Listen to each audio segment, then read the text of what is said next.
भक्तजनों, जेठ मास का अमावस्या भी है और वट सावित्री का व्रत भी है।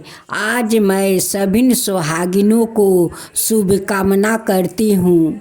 सभी सुहागिनों सौभाग्यवती रहो।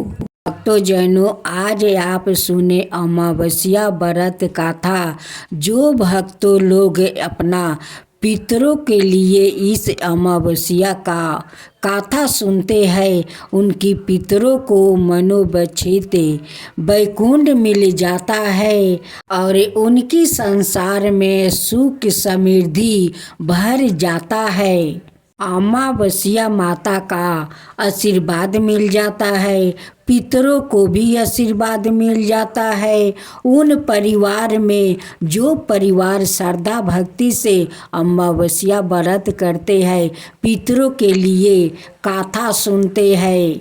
अब आइए कथा सुनते हैं। पितरों को मोक्ष देने वाली तिथि वैशाख अमावस्या व्रत कथा। वैशाख मास में बढ़ने वाली अमावस्या को वैशाख अमावस्या कहते हैं। वैशाख अमावस्या को हिंदू वर्ष का दूसरा महीना कहा जाता है। शास्त्रों में वैशाख अमावस्या को धर्म कर्म स्नान दान और पितरों के दर्पण के लिए बेहद शुभ माना जाता है।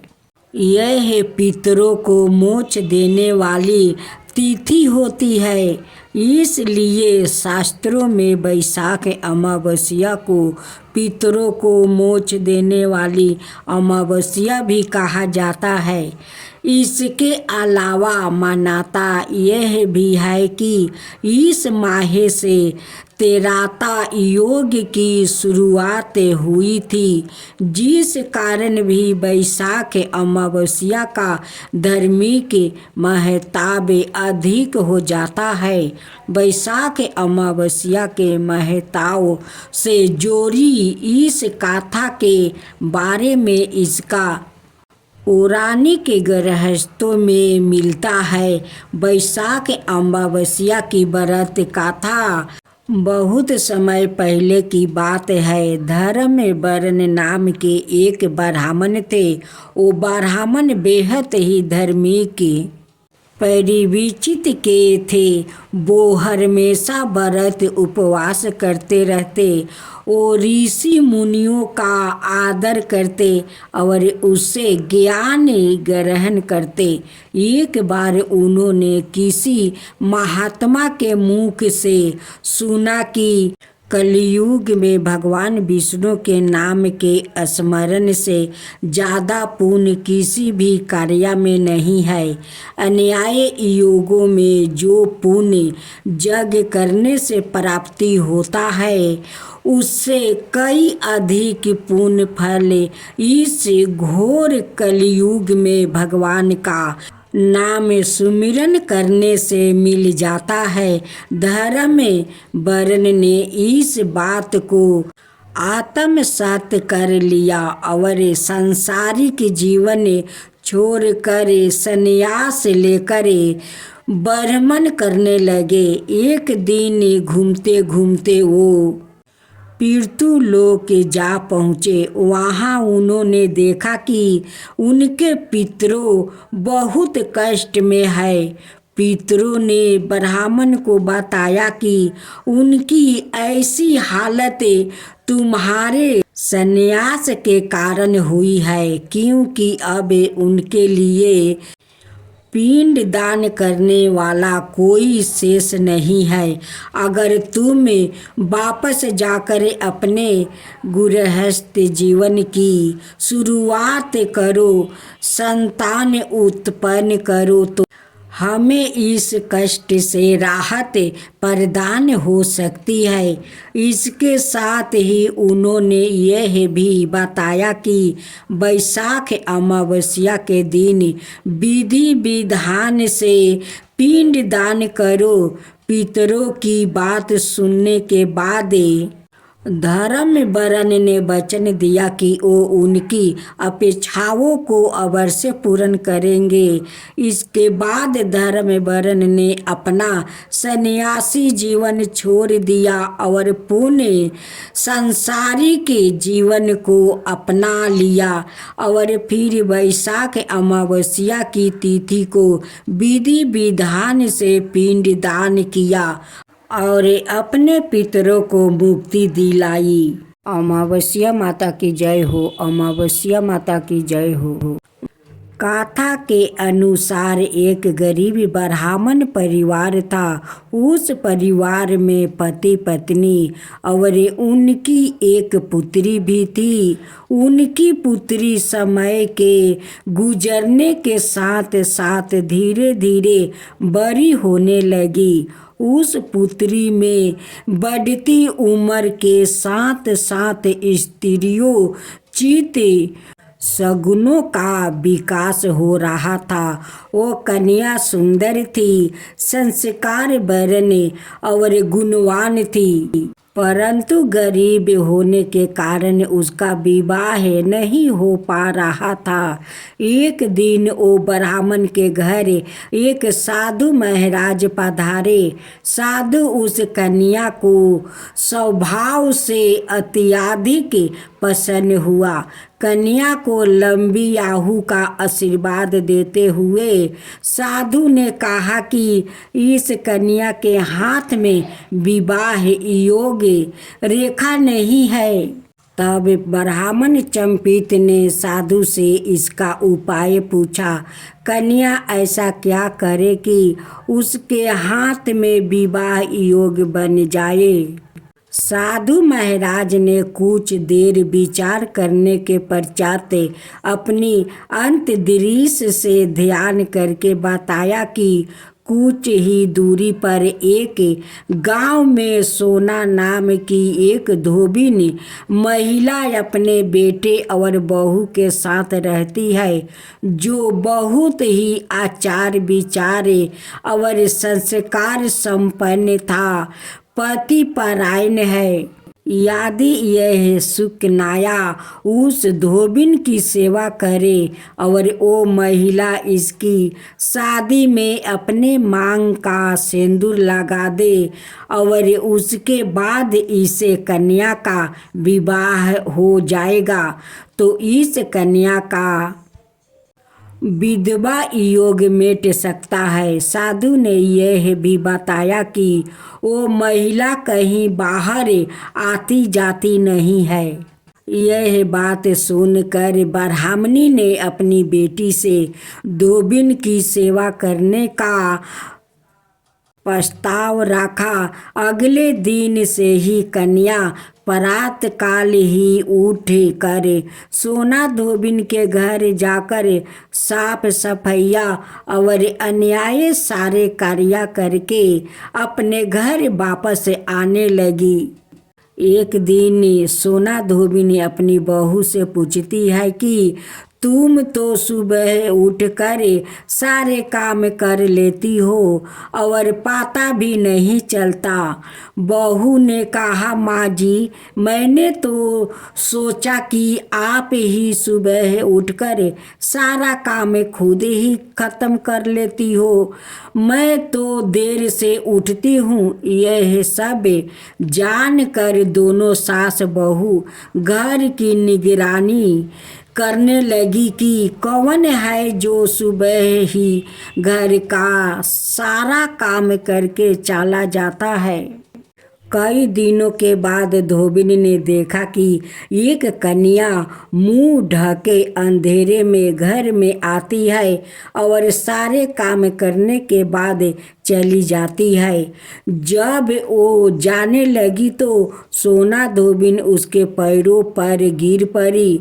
पूछने लगी कि आप कौन हो और इस तरह छुप कर मेरे घर की काम क्यों करती हो। तब कन्या ने साधु द्वार कही गई सारी बात बताई। सोना धोबिन पति परायण थी और उसमें तेज था। वो तैयार हो गई। सोना धोबिन के पति का अवस्था खराब था।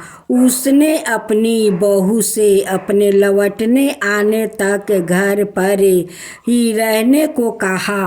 सोना धोबिन ने जैसे ही अपने मांग का सिंदूर उस कन्या की मांग में लगाया, सोना धोबिन का पति मर गया। उसे इस बात का पता चल गया। वो घर से निर्जल ही चली गई थी, यह सोचकर कि रास्ते में कहीं पीपल का पेड़ मिलेगा तो उसे भौरी देकर और उसकी परिक्रमा करके ही जल ग्रहण करेगी। उस दिन मौनी अमावस्या थी। ब्राह्मण के घर मिले हुए पकवान की जगह उसने ईंट के टुकड़ों से 108 बार भौरी देकर 108 बार पीपल के पेड़ की परिक्रमा की और उसके बाद जल ग्रहण किया। ऐसे करते ही उसके मरे हुए पति के शरीर में वापस जान आ गई। धोबिन का पति फिर से जीवित हो उठा। भक्त जनों, आज आप सुने अमावस्या पर बट सावित्री की व्रत कथा। पति बरस सुहागिन महिलाओं द्वारा जेठ मास की अमावस्या को बट सावित्री व्रत रखा जाता है। कहा जाता है कि बट वृक्ष की जड़ों में ब्रह्मा, तने में भगवान विष्णु, डालियों पे पत्तियों में भगवान शिव का निवास स्थान माना जाता है। इस व्रत में महिलाएं बट वृक्ष की पूजा करती है। सती सावित्री की गाथा सुने वो वाचन करने से सौभाग्यवती महिलाओं की अखंड सौभाग्य की कामना पूरी होती है। प्रचलित बट सावित्री व्रत कथा के अनुसार सावित्री के पति अल्पाहु थे।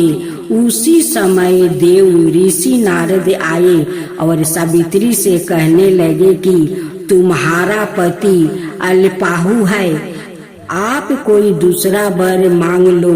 पर सावित्री ने कहा, मैं एक हिंदू नारी हूँ, पति को एक ही बार चुनती हूँ। उसी समय सत्यावन के सिर में अत्यधिक पीड़ा होने लगी। सावित्री ने बट वृक्ष के नीचे अपने गोद में पति के सिर को राख कर उसे लेटा दिया। उसी समय सावित्री ने देखा अनेक यमदूतों के साथ यमराज आ पहुँचे हैं। सत्यावन के जीवन को दक्षिण दिशा की ओर लेकर जा रहे हैं। यह देख सावित्री भी यमराज के पीछे पीछे चल देती है। उन्हें आता देख यमराज ने कहा कि हे पतिव्रता नारी, पृथ्वी तक ही पत्नी अपने पति का साथ देती है। अब तुम आपस लौट जाओ। उनकी इस बात पर सावित्री ने कहा, जहाँ मेरे पति रहेंगे मुझे उनके साथ रहना है, वही मेरा पति धर्म है। सावित्री के मुख से यह उत्तर सुनकर यमराज बड़े प्रसन्न हुआ। उन्होंने सावित्री को वर मांगने को कहा और बोले, मैं तुम्हें 3 वर देता हूँ, बोलो तुम कवन कवन से 3 वर लोगी। तब सावित्री ने सास ससुर के लिए नेत्रा जयोति मांगी, ससुर का खोए हुए राज्य वापस मांगी और अपने पति सत्यावन को 100 पुत्र की माँ बनने का वर मांगी। सावित्री के यह तीनों वरदान सुनने के बाद यमराज ने उसे आशीर्वाद दिया और कहा, तथास्तु, ऐसा ही होगा। सावित्री पुण्य उसी बट वृक्ष के पास लौट आई जहाँ सत्यावन मृत्युक पारा था। सत्यावन के मृत्युक शरीर में फिर से संचारण हुआ। इस प्रकार सावित्री ने अपने पतिव्रता व्रत के प्रभाव से न केवल अपने पति को पुनर्जीवित करवाई बल्कि सास ससुर को नेत्रा ज्योति प्रदान करते हुए उसके ससुर का खोए हुए राज्य फिर दिलवाया। बट सावित्री अमावस्या के दिन बट वृक्ष के पूजन अर्चना और व्रत करने से सौभाग्यवती महिलाओं की ही मनोकामना पूर्ण होती है और उनका सौभाग्य अखंड रहता है। सावित्री के पतिव्रता धर्म की गाथा का सार यह है कि एक निष्ठा पति परायण स्त्रियां अपने पति को सभी दुख और कष्टों से दूर कर रखने में समर्थ होती है। जिस प्रकार पतिव्रता धर्म के बल से ही सावित्री ने अपने पति सत्यावन को यमराज के बंधन से छोड़ा लिया था, इतना ही नहीं खोया हुआ राज्य और अंधे सास ससुर की नेत्रा ज्योति भी वापस दिलवा दिया।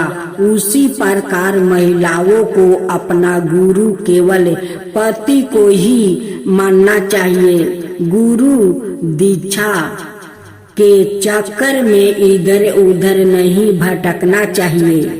बट अमावस्या का उत्तराखंड, उड़ीसा, बिहार, उत्तर प्रदेश आदि स्थानों पर विशेष महत्व है। अतः वहाँ की महिलाओं विशेष पूजा आराधना करती है। साथ ही पूजन के बाद अपने पति को रोली और अक्षत लगाकर चरण स्पर्श करे मिष्टान प्रसाद वितरित करती है। सब सुहागिनों एक साथ मिलकर बोलिए, सावित्री माता की जय हो, सावित्री माता की जय हो।